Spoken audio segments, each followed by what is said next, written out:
Hi guys, today I want to talk about the Michaelis Menten equations, and we've gone through some plots in our previous videos. So we want to compare the standard Michaelis Menten plots to, let's say, one with inhibition.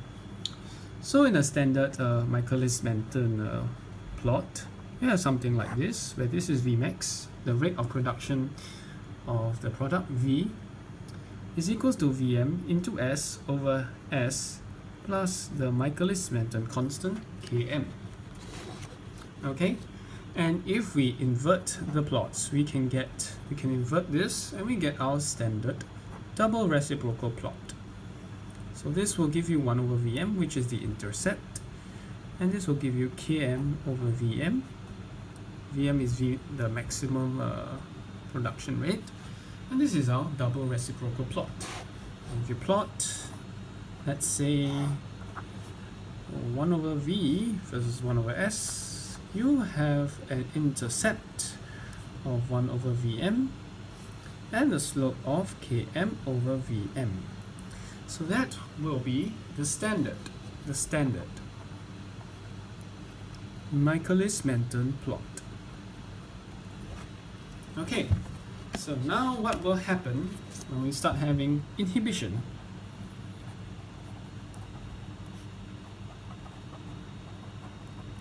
Yes, well, what will happen when you start having inhibition effects? Well, you have to take a look back at the equation. You have to take a look back at these derived equations, but well, we don't want to re-derive them again. I mean, I could refer back to my old notes, but I don't have them with me now. So yeah, we'll have to essentially derive them again. So, but we want to shorten the derivation process, and it's good to learn how to shorten the derivation process in case you need to do it in exams. So if you're asked in exams this kind of question, how are you going to answer if you can't remember, what the form of the competitive, uncompetitive, or non-competitive inhibition it looks like? You don't know what it looks like, right? So, well, let's just keep it simple. We'll just draw the reaction scheme here. So this is the E plus I, E being the enzyme, I being the inhibitor, being in equilibrium with EI. So I'm just going to put Ki here for the K of inhibitor. And this will be K1. And this Ki equals the EI over EI. And K1 equals the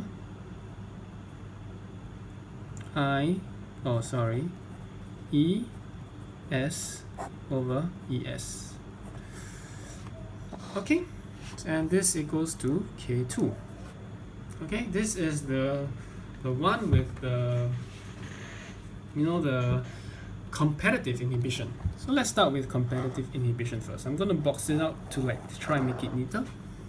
So let's start with competitive inhibition. Alright.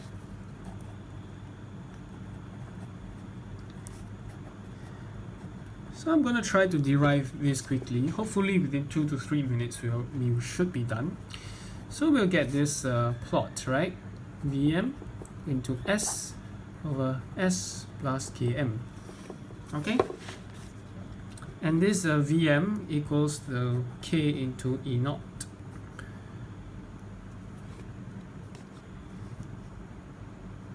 Okay? K into E naught.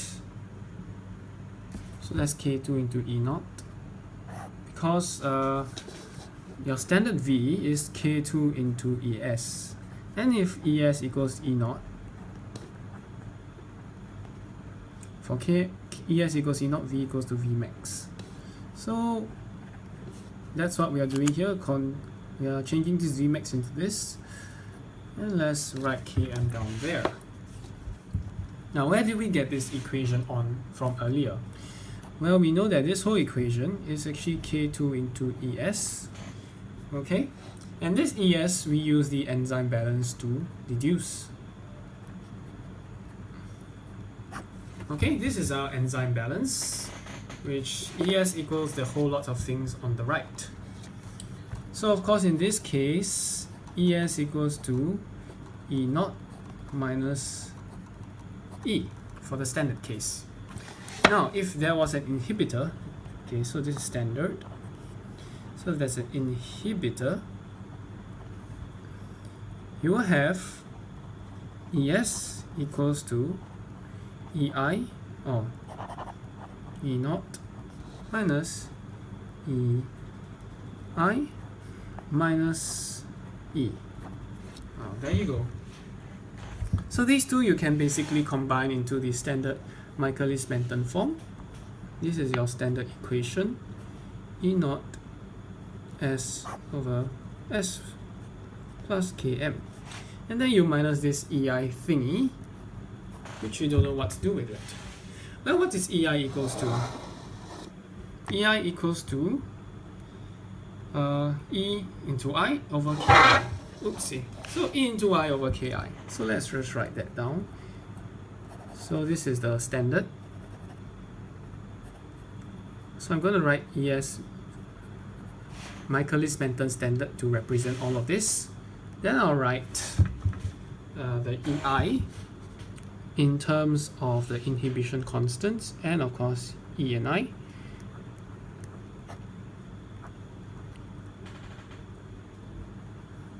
Okay, the Michaelis-Menten constant. So you have E and I divide by Ki. Okay, it may have to take more than 2 minutes. Alright, so now it should be pretty simple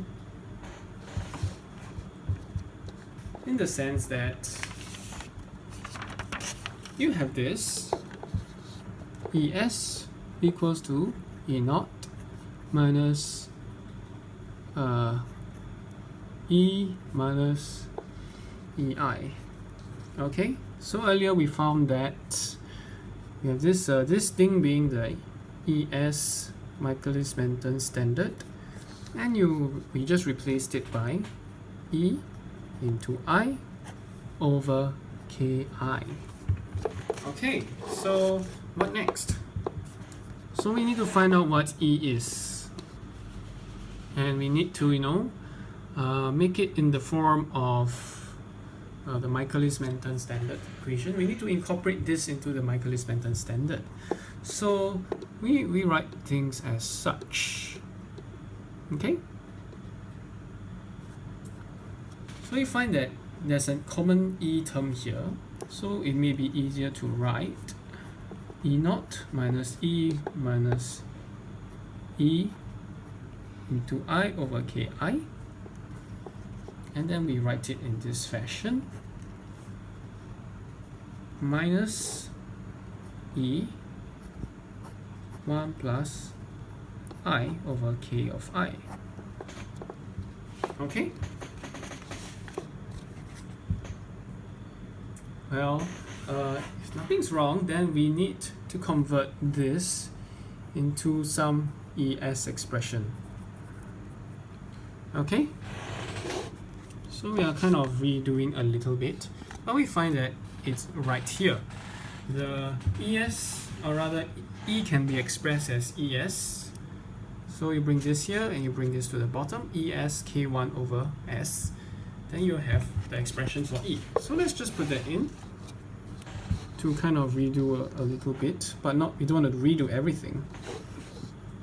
So we have ES into K1 over S. So that will be 1 plus I over Ki. Okay, so now things seem easier. So we just need to bring this to the right, and we make ES the subject. So ES, so you have 1 plus, so you have 1 to represent this. So 1 plus, we have to be really careful. We have a big K1 over S, and into 1 plus the inhibitor concentration over Ki, and then we'll quickly just make it equals to E naught.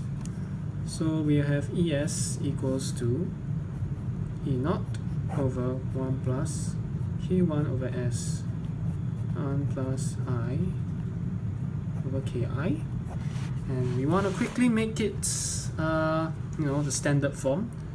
So we have E naught into S over S plus K1 y plus 1 plus I over Ki. So how long did that take? That actually took about 5 minutes ish. So in 5 minutes you should be able to derive everything if you are quite familiar. So we compare to our standard ES,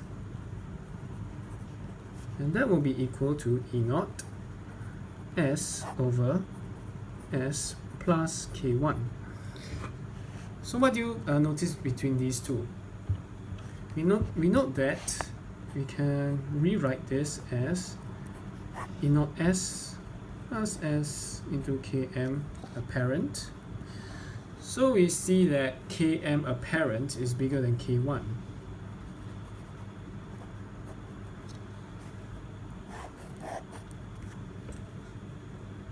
Okay, so Km apparent is seemingly, if I'm not wrong, seemingly bigger than K1. And if Km apparent is bigger than K1, Km apparent is bigger than K1, the apparent ES concentration drops and there is an inhibition effect. But in effect, Km apparent increases, so what happens to the graph? Well, if Km apparent increases, the slope starts to increase. So this is with inhibition of the competitive sort. Now, that's all I have for you in this video. We have talked about competitive inhibition. And let's move on to the non-competitive and non-competitive inhibition in the next videos. See ya!